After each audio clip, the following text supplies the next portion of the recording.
The notion of a clash of civilizations has dogged Christian-Muslim relations ever since the Crusades of the medieval era.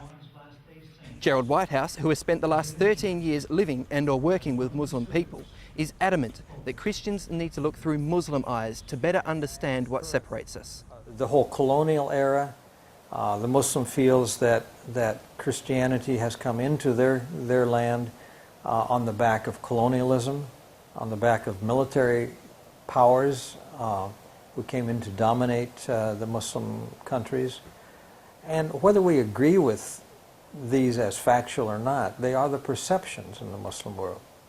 And therefore the understanding of Christianity is better described as Christendom rather than Christian. We understand Christian to mean those who are followers of Jesus and exemplify in their lives to some degree at least the characteristics of Jesus. That is not what comes to the Muslim's mind.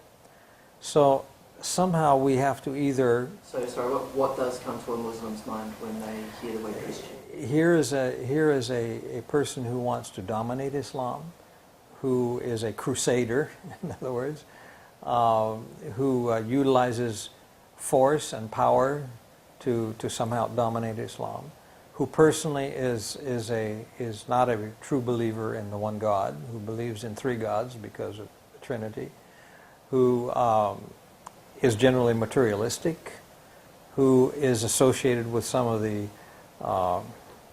immorality that is portrayed in the media out of Hollywood or MTV or popular media entities, and who has no spirituality or godliness about them to offer. And so when I am bluntly asked by someone, "Are you a Christian?"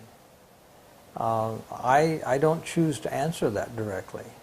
Because if I simply say yes, that's the whole picture that comes to their mind. That's not what I am. So I need to somehow find a way to tell them who I really am. And being a Seventh-day Adventist, I feel there's some advantage because I say, well, I'm an Adventist. Well, they don't know what that means. And so then I can explain we are people that in our name it is, because it's in our name, it is priority in our lives and in our thinking and our understanding of our relationship with God that we are preparing for the coming of Jesus. And I use the Muslim terminology for that, the coming of Isa al-Masih.